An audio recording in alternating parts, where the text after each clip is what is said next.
Hey everyone, welcome back to my channel. Today we're diving into a topic that's been generating a buzz online. Why are the mothers of Kyline Alcantara's exes speaking out against her? This isn't about taking sides, but trying to understand the bigger picture based on what's been said publicly. Recently, moms of Kyline Alcantara's exes have been posting negative comments about her. While they haven't gone in full details, the implications are heavy. Some hinting at issues with attitude, while others vaguely refer to what Kyline was doing during the relationship. What is interesting is the timing. Why now? Why are these statements surfacing when the relationships are over? Is it out of concern, personal grievance, or something else? On the flip side, Kyline's friends, family, and some fans have defended her. They say she's being unfairly judged, and that these criticisms may be rooted in personal bias or misinformation.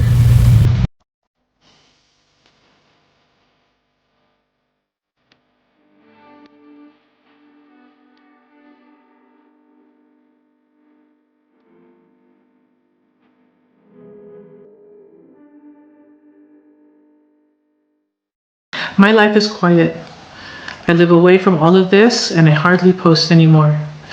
So take that into consideration before any of you claim that I'm doing this for any other reason than to stand up for my son. So much of this mess could have been avoided if people on Kylene's team didn't ask Benji to tell the public that they were still okay. She's saying Kobe and Kyline already broke up, but Kylene's team told Benji Paras to lie to the public that they're still okay. Why couldn't they admit it? Because of contracts. Now a timeline. When did this begin to unravel? With everything that I've gathered from multiple people, I think sometime after the US trip in January. Some things were said and done that were, let's say, a red flag. For the next few months, Kobe had a few more encounters with Kylene's parent that really put him off. And like any other relationship, he wanted to try to get past it. Fast forward to the day Kobe moved out, the things said and done to him were unforgivable. So he finally left. The next days that followed, a handful of us took calls from Kyline to console her for hours. We are Kobe's family, but out of respect, we still try to be there for her, to help console her, to listen, and to be understanding. Kobe gives his all. He's generous, he's kind. He sticks to one.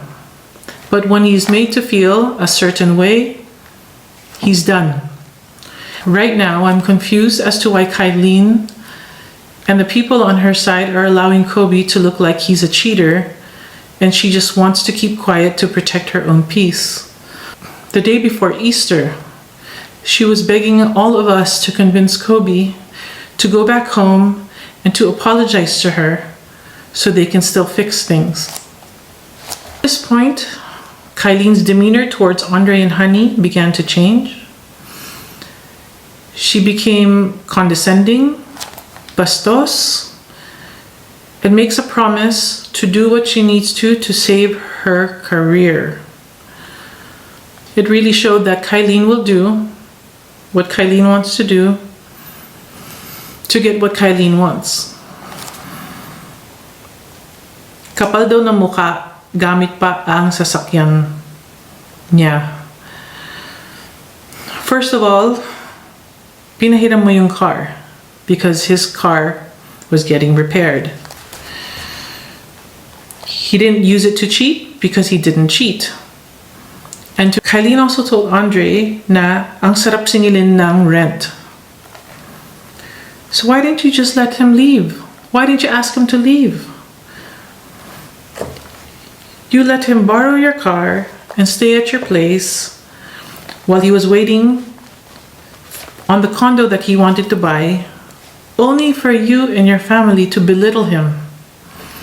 He was there because you asked, and he stayed because he wanted to try. This was a layer of toxicity that Kobe was trying to tell me about. Knowing what I know now, most of which was shared by Kylen, I'm pretty sure Kobe felt trapped.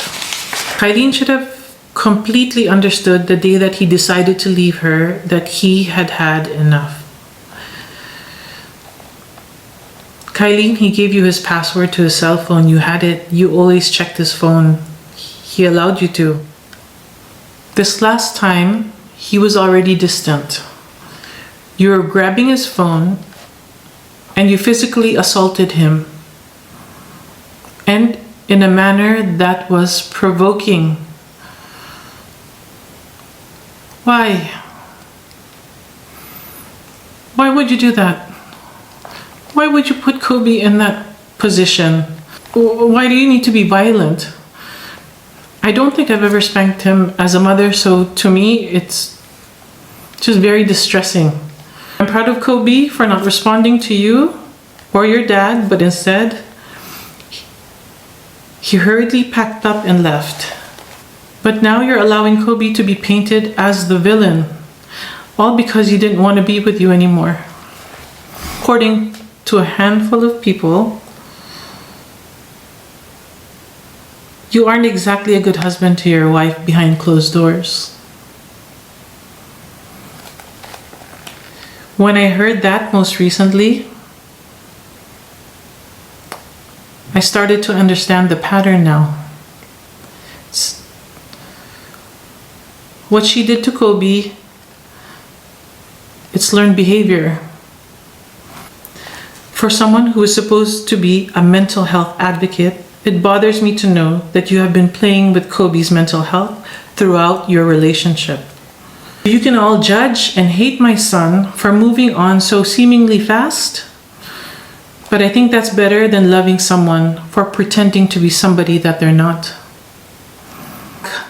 Last year, around July, I was warned, but instead I defended you, Kylen. I regret not listening to those warnings. Now I hope everyone who has the heart to truly comprehend the gravity of the deception of your ways now sees the real you.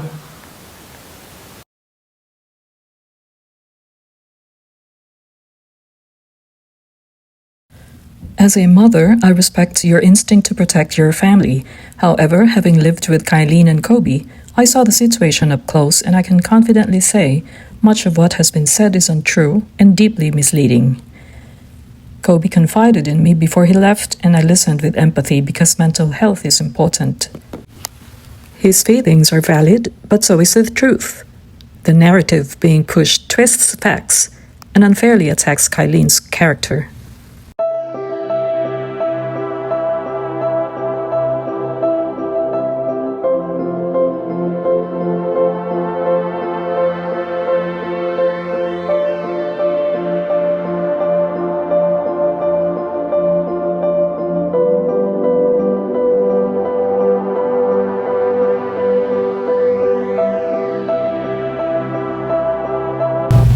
But they say that Kylen is the jealous type, overly jealous, which could be the cause that the relationships ended.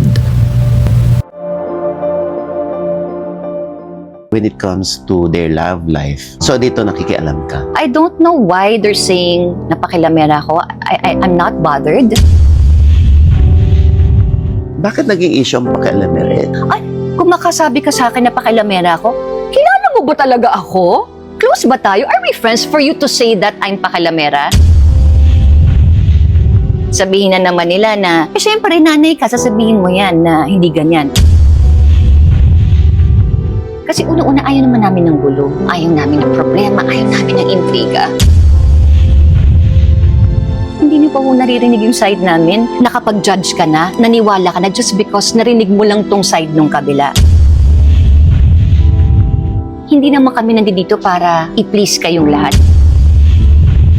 Public statements from the mothers began when the relationships were over, possibly hinting at unresolved trauma behind the scenes. Meanwhile, Kylen has remained quiet, which all the more fuels more speculation. Well, here's the thing. We don't know the truth. We don't have the full story. And in the court of public opinion, half-truths and emotional responses fill the gaps.